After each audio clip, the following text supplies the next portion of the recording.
Hey, what's up, guys? It's me again, Mr. Joshua, with a quick Gundam msia review order that I'm doing right now. And right now, I'm reviewing a cool little project that I'm doing for Joshua Gundam. It's a order that he wanted. What he wanted me to do was he wanted me to resin cast and mold these little dudes right here for him. He sent me a GM Kai jetpack, two shoulder pads, the Kai head, the GM version 2 head. I think it's called sniper head or whatever. I'm just gonna call it sniper head. And the really cool looking my beam rifle or whatever. But yeah, cool stuff. So anyways, no, he won a very big, a really big order. And that's what I did for him. This order is not done. It's like maybe 70% done. And unfortunately, the reason why it's not complete is because I ran out of resin cast. Yeah, ran out of it. Kind of sucks. It's so close to being done too. And just unfortunately, in this day and age, resin cast is kind of expensive. It's like $25. It's pretty pricey for me, and I literally just got done. I want to say I invested about $50 into all this. Not just with the resin cast parts, but with the molding too. Because here's mold that I've had for a while, just haven't taken it out yet. It's all done and stuff. But with the mold is what was really expensive about this project. Because without the molded sculptures, you can't get all this. And the mold itself was about $35. So I used $35 worth of molds, and after that, I spent about $25 worth of resin cast for all this. Which, $25 for all this really isn't that bad. Everything in there is pretty detailed too. Like, my most favorite part that I did for Joshua Gundam was his jetpack.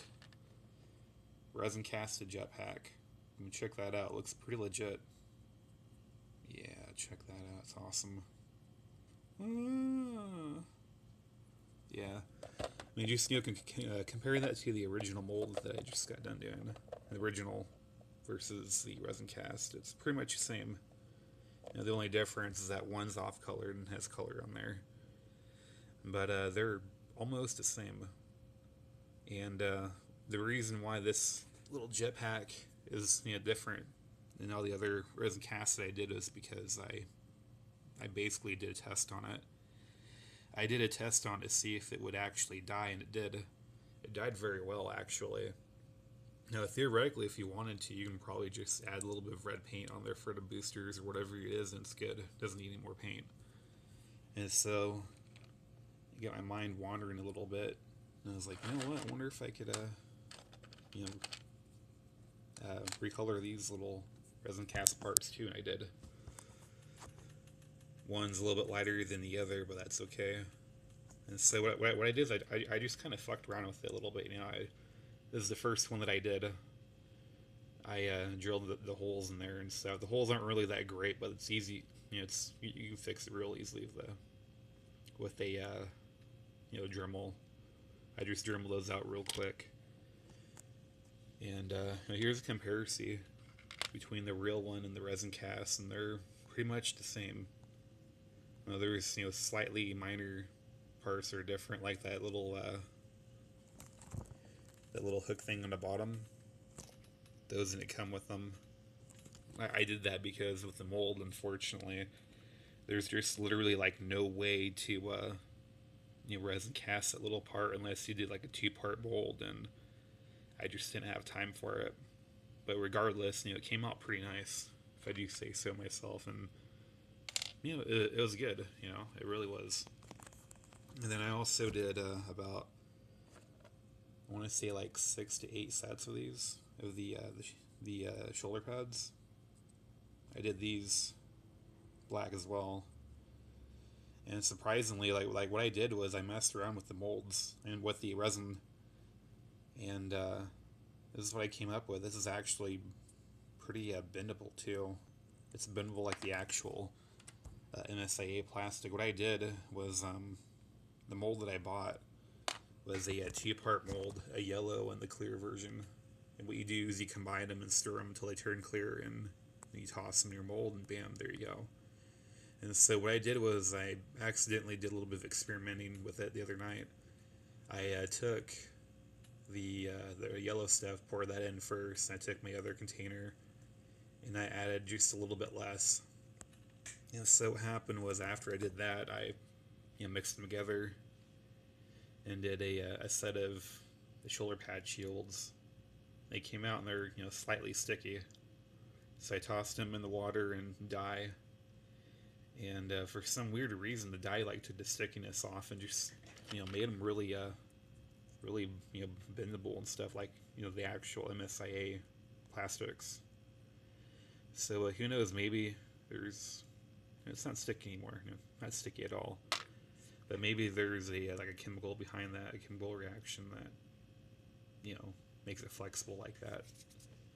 But he wanted 3 of the jetpacks too, so I made 3 of them for him. Actually, no, I lied. I made 4. Yeah, there's 3 right there. And the 4th one's over there, right next to my Johnny Ridden, or whatever the hell he's called. And made some version 2 heads. Yeah, it came out pretty cool.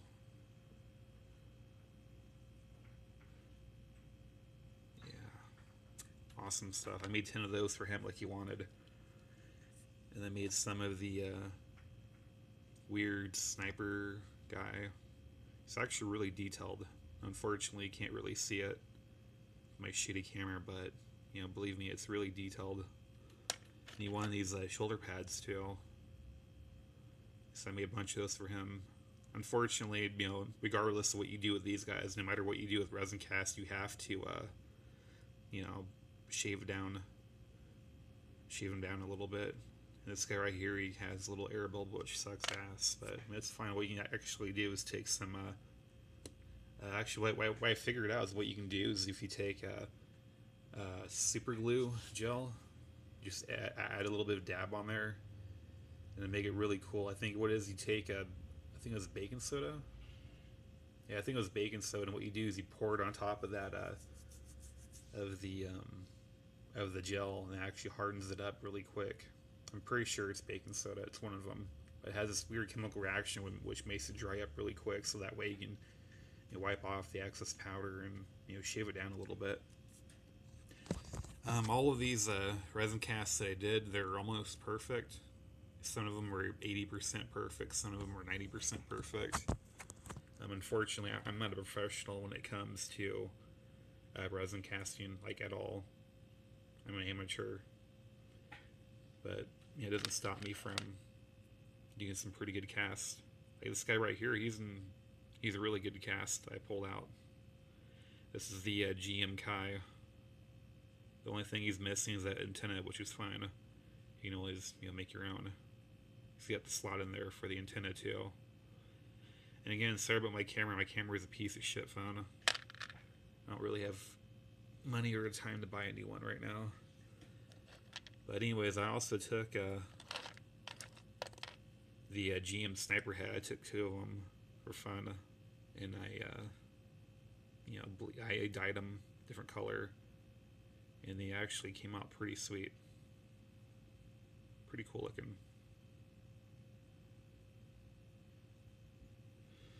But yeah, this is just an update for Joshua Gundam, his little order that I've done for him.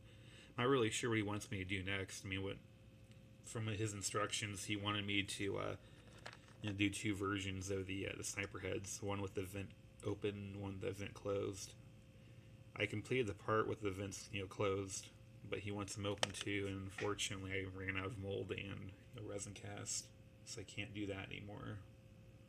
So far he just needs I want to say about 4 more sets of the shoulders, and I think it was 6 more of the GM closed sniper head. But anyways, yeah, this is just fun stuff that I did over the weekend. I really hope you likes them. I know I did. But thanks for watching. Stay tuned for some more custom Gundam MSA reviews. Thanks.